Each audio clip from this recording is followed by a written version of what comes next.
Dans Timothée, chapitre 5, verset 23, si j'ai bien retenu. Ok. Tu peux me regarder. 1 Timothée 5, 23. Ouais. Je suis toujours intrigué par ce passage, en fait.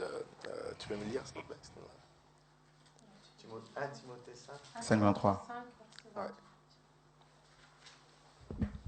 Voilà, c'est marqué. Ne continue pas à ne, oui, c'est ça. Ne continue pas à ne boire que de l'eau, mais fais usage d'un peu de vin à cause de ton estomac et de tes fréquentes indispositions.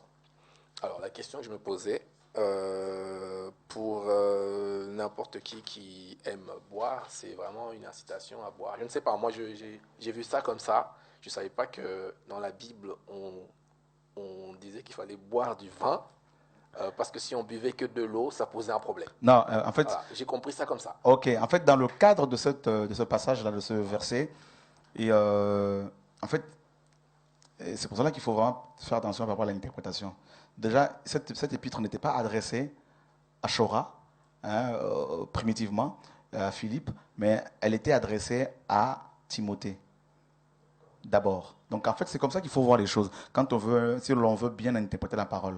Donc, à qui cette lettre était primitivement adressée? Donc d'abord, elle était adressée à Timothée. Or, toi et moi, nous n'avons pas de problème d'estomac. Tu vois? Donc Timothée avait des problèmes d'estomac et plusieurs indispositions. Et voilà pourquoi l'apôtre Paul va lui donner ce conseil de prendre un peu de vin pour, n'est-ce pas, se soigner.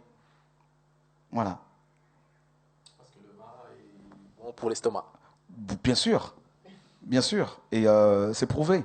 C'est prouvé. Maintenant, est-ce que la consommation d'alcool est interdite, notamment du vin? Et selon la Bible, ça peut choquer nos frères et sœurs qui nous suivent. Hein, et non. Mais toutefois, la parole nous dit que, la Bible dit dans 1 Timothée 5, dans Éphésiens chapitre 5, 18, ne vous enivrez pas du vin, c'est de la débauche. Soyez au contraire remplis du Saint-Esprit. Donc, maintenant, le vin, la consommation du vin n'est pas interdite. Mais toutefois, comme on ne sait pas à partir de combien de verres on peut devenir ivre, vaut mieux s'abstenir. Voilà la sagesse.